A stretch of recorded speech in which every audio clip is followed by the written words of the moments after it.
Connaissez-vous le jointed claw? Très certainement, c'est un leurre qui est très connu pour la pêche du black bass et du brochet. Mais connaissez-vous sa plus petite taille, la version 70? Bonjour à tous, je tiens à m'excuser pour les propos extrêmement violents et pour la violence en fait en général qui est présente dans cette vidéo. Après une session où j'ai pêché en lançant voilà, dans le sens du courant et en ramenant mon leurre, j'ai remarqué que celui-ci n'était pas si convaincant que ça en réalité. Par contre, en pêchant dans le sens inverse, en lançant le sens inverse du courant et en faisant doucement remonter, on avait vraiment de très belles touches, de très belles actions. C'est un leurre qui coûte environ 50-55 €. Perso, j'ai trouvé pour 25 € à ce prix-là, autant dire que c'est donné. Je suis ravi de l'avoir rentré à ce prix-là. Pour pêcher avec ça et surtout à contre-courant, doutez bien que la canne que j'utilisais la dernière fois, qui était une action relativement rapide et montée en tresse, bah ça va pas le faire. Qu'un petit Shimano Stradic en taille 1000, monté en nylon, très important. Parce qu'en fait, lorsqu'on va essayer de pêcher comme ça à contre-courant, le fait d'avoir une canne qui va arracher la gueule des poissons, bah, ça va être problématique. Alors qu'avec là, une canne qui est quand même beaucoup plus souple, je vais éviter de leur arracher de la bouche le leurre. Surtout que voilà, c'est un leurre avec lequel on a facilement tendance à décrocher. Les poissons prennent appui dessus facilement. Donc voilà. Alors voilà, pour pêcher avec ce leurre, et je vais juste l'envoyer comme ça. Voilà, je vais tout simplement le laisser nager dans le courant. Essayer de le ramener un petit peu tout doucement, faire des petites pauses. Mais surtout le laisser nager dans le courant parce que c'est là où est-ce qu'il exprime vraiment son intérêt. Un trou d'eau qui me paraît intéressant à pêcher. Tac, j'envoie dans le courant. Bien garder un contact visuel avec le leurre parce que là on a vraiment les trucs qui viennent se décoller de la bordure et qui viennent vraiment le chercher, c'est assez impressionnant. Faut le lancer, faut le poser, et puis merde quoi, c'est fini. Petite zone shallow, c'est pas le genre de zone sur lesquelles on prospecterait normalement parce que voilà, il y a très peu de cages, très peu de spots, mais voilà, j'en ai une.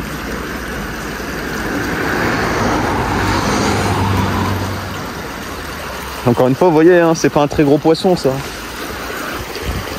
Petite truite au jointed claw.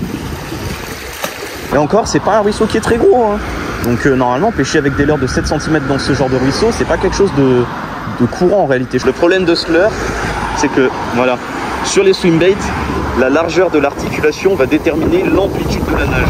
Et sur les jointed claw, on a une nage qui est très naturelle, donc on va avoir une articulation très serrée. Le problème, c'est que du coup, le leurre, il va tranquillement venir caresser le courant comme ça, au lieu d'avoir une vraie nage en S, comme par exemple le slide swimmer.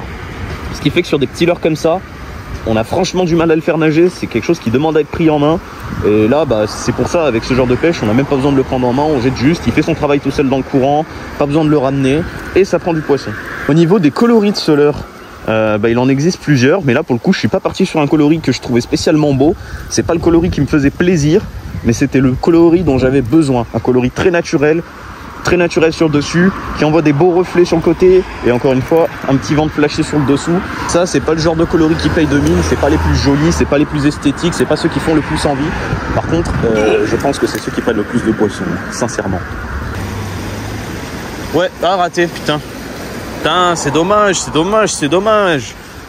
Elle était pas grosse, mais voilà, je m'en fous. Hein. Ah bah ouais, j'en ai une. Bon, elle est pas grosse, mais c'est pas grave. Ah oui, non, elle est vraiment pas grosse celle-ci pour le coup. Oh putain. Voilà, hein, le leurre il fait 7 cm. Regardez la taille du poisson, il fait la moitié de la taille du leurre. Allez hop, retourne-y. Ouais.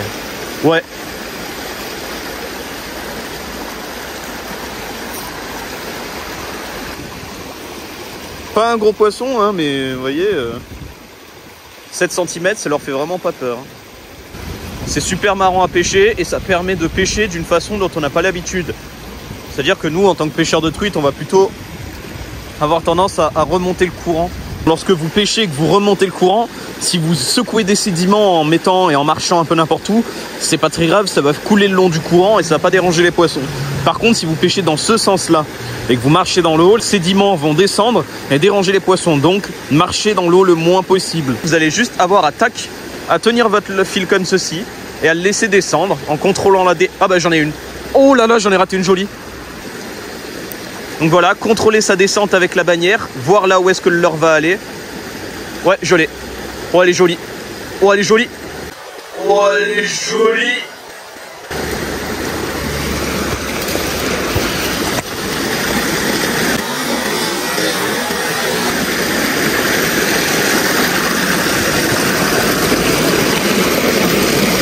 Ah bah voilà, une truite de 30. Donc ce que je voulais vous dire, c'est que voilà, vous lancez dans le courant, vous gardez votre bannière tendue sans forcément ramener, à moins que vous êtes sur un spot qui ne vous intéresse pas ou que vous avez déjà prospecté, et à le ramener tout doucement. Là vous voyez, j'étais dans un fort courant, le leurre était un petit peu rapide, mais ça n'a pas l'empêché de prendre. Donc voilà, comme je vous ai expliqué, pour contrer les coups de tête de la truite lorsqu'on pêche à contre-courant, éviter de leur arracher le leurre de la gueule et tout simplement avoir plus de réussite au ferrage, il faut mieux utiliser une canne qui soit très souple, un fil nylon, bas de ligne et corps de ligne pour éviter d'avoir trop de tension. Donc vous voyez là, le petit gentil de clos, 70, je sais pas combien elle fait, mais c'est un très beau poisson ça. Pour le spot que je pêche, c'est un très beau poisson qui doit faire, il doit faire 35 à mon avis, un poisson de 35.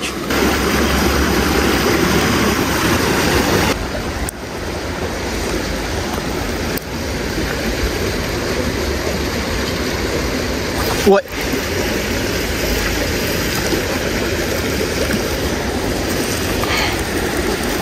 Waouh, elle fait des wheelings celle-là.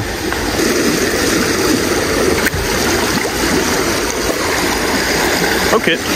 Qu'est-ce qu'on peut en retenir? Premièrement, sachez que cette vidéo n'est pas de mon inspiration. Je vous invite à voir la vidéo de Tom Cochou, qui s'affiche quelque part par là, qui parle justement de la pêche de la truite au swimbait.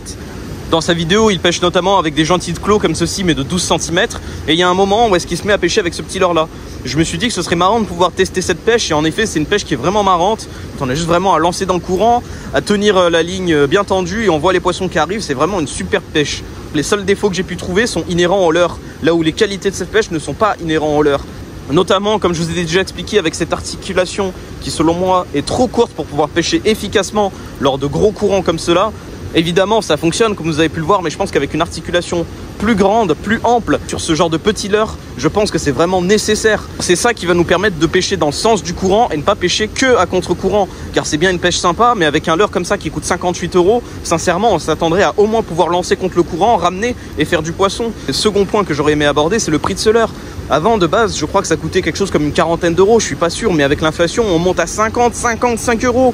Vous vous rendez pas compte à quel point c'est cher pour un leurre de 7 cm. Pour cette nage-là, franchement, on aurait pu s'attendre à quelque chose de beaucoup mieux. Il est possible de mettre des petits plombs sous le dessous, mais lorsqu'on achète un leurre à 58 €, on s'attend à ce qu'il fonctionne comme ça, sorti de boîte. Pas besoin d'ajouter de plomb, pas besoin d'ajouter quoi que ce soit. Sincèrement, j'ai hâte que le marché du micro swimbait comme ceci commence à s'ouvrir un peu plus, qu'il y ait plus de concurrence. Même sur les reviews, les vidéos et les sites internet qui en parlent, ils décrivent tous une nage qui est difficile à appréhender, ce qui est dommage encore une fois pour un leurre de ce prix-là. I think the rear hook is smaller for the balance of the lure.